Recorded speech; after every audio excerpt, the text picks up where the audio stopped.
বাংলাদেশের প্রতিটি জনগণকে মাথায় রেখে এই বাজেট দেওয়ার চেষ্টা করেছি। অর্থমন্ত্রী আমির খসরু মাহমুদ চৌধুরী 2026-27 মৌসুমের জন্য দেশের 55তম বাজেট পেশ করেছেন। এই বাজেটকে ধরা হচ্ছে সাধারণ মানুষ বা মধ্যবিত্ত বান্ধব বাজেট। তাছাড়া এবারের বাজেটে সবচেয়ে উপকারী হতে যাচ্ছে ক্ষুদ্র ব্যবসায়ীরা। বাজেটে ভ্যাট কমানোর ফলে নারীদের প্রসাধনী সামগ্রী, স্বর্ণ, চিকিৎসার উপকরণ, ক্যান্সারের ঔষধ, কম্পিউটার পার্টস, এমনকি গাড়ির দামও কমতে পারে। কিন্তু কোনটার দাম কত কমবে চলুন জানাই আপনাদের। নারীদের পছন্দের স্বর্ণালংকার বিক্রিতে 5% ভ্যাট আছে, যা বিক্রিত মূল্যের উপর আদায় করা হতো এতদিন। বাজেটে 5%-র পরিবর্তে ভরি প্রতি 2,500 টাকা সুনির্দিষ্ট কর বসানো হয়েছে। ফলে স্বর্ণালংকারের দাম কমতে যাচ্ছে। সিম কার্ড ও ই সিম কার্ডেরও দাম কমতে পারে। দেশে ফ্রিজ, রেফ্রিজারেটরের উৎপাদনে 15% ভ্যাট রয়েছে, এটি কমিয়ে 7.5% করা হয়েছে। এতে বাজারে দেশি ফ্রিজের দাম কমতে পারে।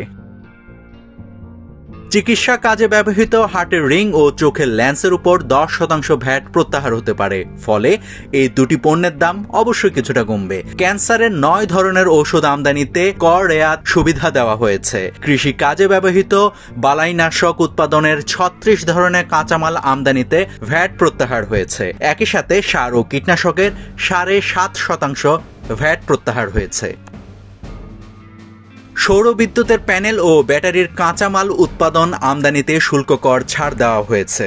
সেমিকন্ডাক্টর খাতের কাঁচামাল আমদানিতে শুল্ক কর অব্যাহতি সুবিধা 2031 সাল পর্যন্ত বর্ধিত করা হয়েছে।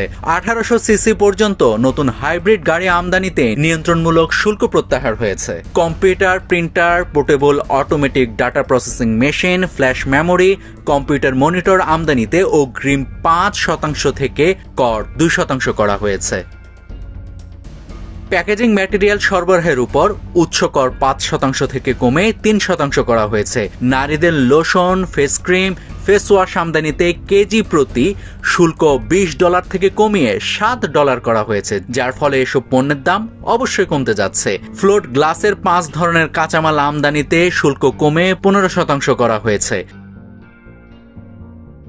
এছাড়াও দাম কমতে পারে উৎপাদিত ত্বক ফর্সাকারী প্রসাধনী সামগ্রী, যেমন সানস্ক্রিন বা স্যানটেক সামগ্রী, হাত, নখ বা পায়ের প্রসাধনী সামগ্রী, পাউডার, লিপস্টিক এবং আইলাইনারের। নাভিদ হাসান, সোনালী নিউজ।